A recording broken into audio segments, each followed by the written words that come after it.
Lakini tunapoenda fungu la 7 anasema lakini tuna hazina hii katika vyombo vya udongo, ili azama kuu ya uweza wa Mungu iwe kutoka kwa Mungu wala si kutoka kwetu. Kwa kifupi anasema kwamba hiyo hazina ambayo ni kuu, hakuna mwanadamu yoyote, hakuna kiumbe yoyote ambaye anaweza kutupatia isipokuwa Mungu wa mbinguni. Yaani hakuna mtu yeyote, awe ni tajiri, awe ni maskini, awe ni namna gani, lakini hawezi kuitoa hiyo hazina iliyo kuu, na hazina hiyo inapatikana kwa Mungu mwenyewe. Na Paulo anapoandikia Wakorintho hili anarejelea kipindi cha Agano la Kale. Kipindi cha Agano la Kale, wakati wana wa Israeli walikuwa wanaongozwa na Mungu. Wana wa Israeli walikuwa wanaongozwa wakati wa usiku na nguzo ya moto ambayo ilikuwa inawapatia joto na mwanga pia.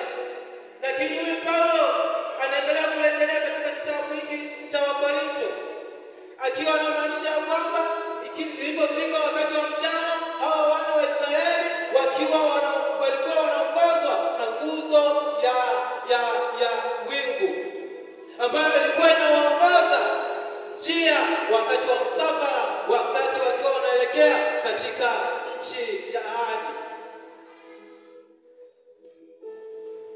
Na ndipo nasema Mungu aliyesema nuru itang'aa ndiye huyu ambaye anang'aa mioyoni mwetu kupitia Yesu Kristo.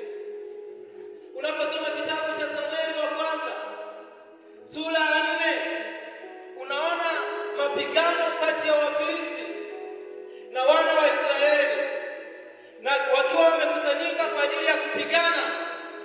Siku hiyo Waisraeli walikuwa wamesahau sanduku la Mungu, na siku hiyo walipoenda kupigana haikuwa kawaida kwa wana wa Israeli kupigwa.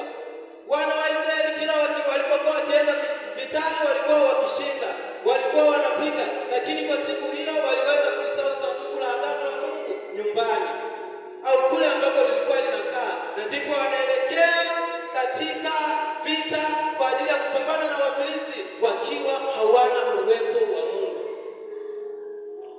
Na wanapoenda kupigana, Biblia inaniambia kwamba watu 4,000 wanajeshi, watu 4,000 waliweza kupigwa na kuuawa katika vita ile. Na ndipo baadaye wazee wa Israeli, wale wazee wa hekima wakakumbuka kwamba leo tumebeba sanduku, leo tumeliacha. Yaani leo uwepo wa Mungu tumeuacha, tumekuja kama tulivyo, na ndio maana tunapigwa.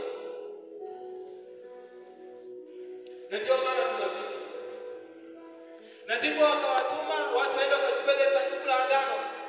Wanapoenda kuchukua sanduku la agano, wakiwa wanakuja wanakimbia kwa mbali, wana wa Israeli wanapoona sanduku la agano lilikuwa linakuja, wakaanza kushangilia, wakaanza kupiga kelele, kwa maana wanahisi ukombozi wao tayari umeshafika. Na ndipo Wafilisti wanapoangalia hizo vishindo na kelele, na ndipo wakaanza kuogopa, wakasema ni nini ambacho kimetokea katika kambi la Waisraeli.